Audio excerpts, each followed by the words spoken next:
Dalam Bapa dan Putra dan Roh Kudus. Amin.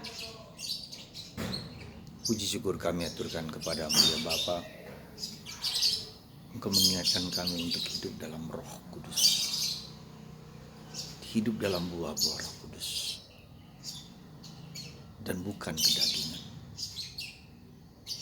Kami tahu bahwa hidup dalam Roh bukanlah yang gampang, yang mudah.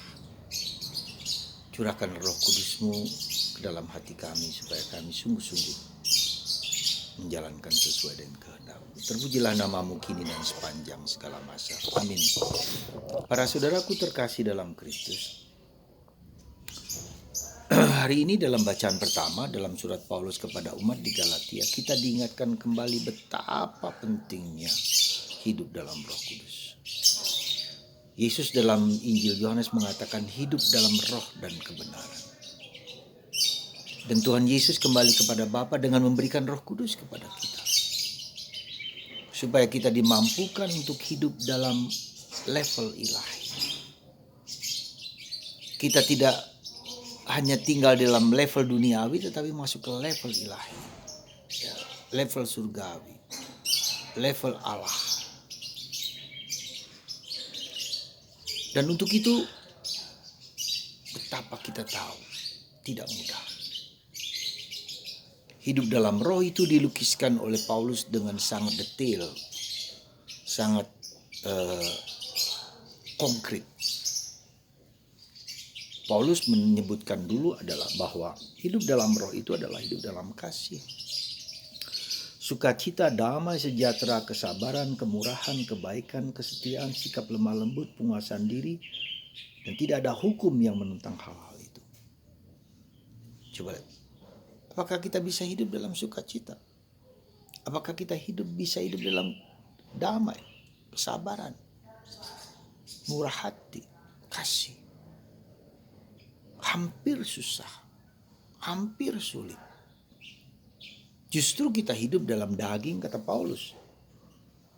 Kepercabulan, kecemaran, hawa nafsu, pemujaan berhala, sihir, percekcokan, iri hati, amarah, kepentingan diri sendiri, percideraan, roh pemecah dan kedengkian, kemabukan, serta pesta pora. Percideraan, roh pemecah, kedengkian, kemabukan, pesta pora, dan sebagainya. Dan Paulus mengatakan ketika kita hidup dalam itu, kita tidak pantas mendapat bagian dari kerajaan surga. Keras kata-kata Paulus. Jadi hidup dalam roh itu sesuatu yang sangat mendasar karena itu yang diminta oleh Yesus. Ketika Yesus sampai ke surga, aku memberikan kepadamu Roh Kudus. Dan Yesus mengatakan kamu belum pernah meminta apa-apa daripadaku. Mintalah Roh Kudus. Saudara, sadarkah kita bahwa betapa tidak mudahnya kita hidup dalam keseharian? Betapa tidak mudahnya melepaskan hidup dalam daging. Betapa tidak mudahnya untuk hidup dalam roh. Kasih, persaudaraan, kesabaran. Di sini saudara kita tahu bahwa hidup kita adalah anugerah. Secara manusiawi kita hampir tidak mungkin untuk menghidupi yang level ilahi, level Roh Kudus ini. Saudara, bagaimana tahu caranya supaya kita hidup dalam Roh Kudus? Kita harus belajar dari Bunda Maria. Kita harus mohon dari Bunda Maria. Bunda Maria disebut dengan mempelai Roh Kudus. Sekali lagi, mempelai Roh Kudus. Dialah yang pertama-tama mendapat karunia Roh Kudus, dan Roh Kudus dalam artian yang sangat jelas lalu melahirkan Yesus. Ya. Saudara, mari. Nampaknya gampang dan kita cukup melupakan ya, Roh Kudus dalam hidup kita. Ketika kita berdoa, kita menyebut nama Bapa, kita menyebut nama Yesus, tidak salah. Tapi Roh Kudus banyak kali kita abaikan. Jujur, saya pun juga demikian. Hampir semua dari kita. Nah, hidup dalam Roh Kudus berarti hidup dalam apa? Yang lembut, yang halus, yang hidup batinia.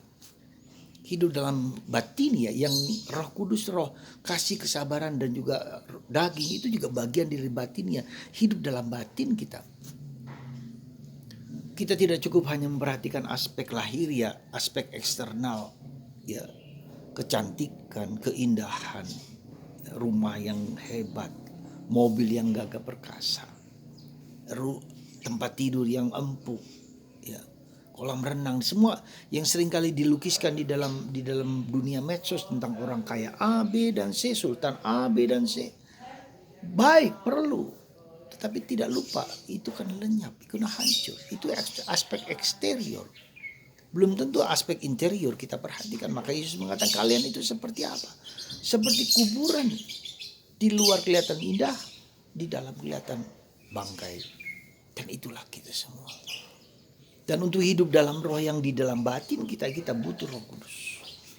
Maka mari saudaraku, kita ulangi kata-kata Bunda Maria mempelai Roh Kudus. Curahkan Roh Kudus kepada kami. Roh kesabaran, roh kemurnian, roh ketabahan, roh kekuatan. Bunda Maria mempelai Roh Kudus. Bantu kami untuk menghayati kehidupan seperti Engkau menghayatinya. Semoga Anda dan saya dipenuhi dengan Roh Kudus lewat perantaraan Bunda Maria. Mungkin orang bertanya, kenapa Romo dengan Roh Kudus Bunda Maria? Kita bisa minta dari Yesus, benar, nggak salah, boleh, pasti, yakin. Tapi Bunda Maria adalah lewat Bunda Maria roh yang dibimbing kepada kita itu roh yang dalam kebenaran. Kenapa saya mengatakan begini? Maaflah, misalnya gerakan karismatik, gerakan yang sebetulnya tujuannya bagus untuk membangkitkan Roh Kudus dalam diri kita. Tapi apa yang terjadi? Gereja yang menyebut diri gereja Pentakosta, gereja Roh Kudus, begitu banyak perpecahan. Yang satu, yang lain, semua merasa dipenuhi Roh Kudus. Tetapi roh Bunda Maria yang ada di dalam diri Maria selalu membawa kita kepada Yesus, selalu membawa kita kepada kesatuan. Maka ketika awal-awal dulu gerakan karismatik di mana Maria tidak diikutsertakan, gereja tidak bisa menerima itu. Karena Maria adalah mempelai Roh Kudus. Dan Bunda Maria membawa kita kepada Yesus, pasti itu per Mariam ad Jesu. Maka mari saudaraku, sekali lagi saya hanya mengatakan Bunda Maria mempelai Roh Kudus. Curahkan, berikan rahmat Roh Kudus kepadaku, supaya aku bisa mengenal Yesus dengan baik, mengenal Bapa dengan baik, mengenal kehidupan dengan baik, mengenal diri kita sendiri dengan baik, untuk menyelami batin kita yang terdalam. Semoga lewat Bunda Maria, Roh Kudus sungguh meresap dalam diri kita. Dengan Bunda Maria kita menjadi tahu, menjadi konkret Roh Kudus seperti yang dikatakan oleh Paulus. Sabar, murah hati, lemah lembut, cinta kasih, dan menghilangkan segala bentuk keinginan daging. Semoga Tuhan memberkati Anda semua dalam Bapa, Putra,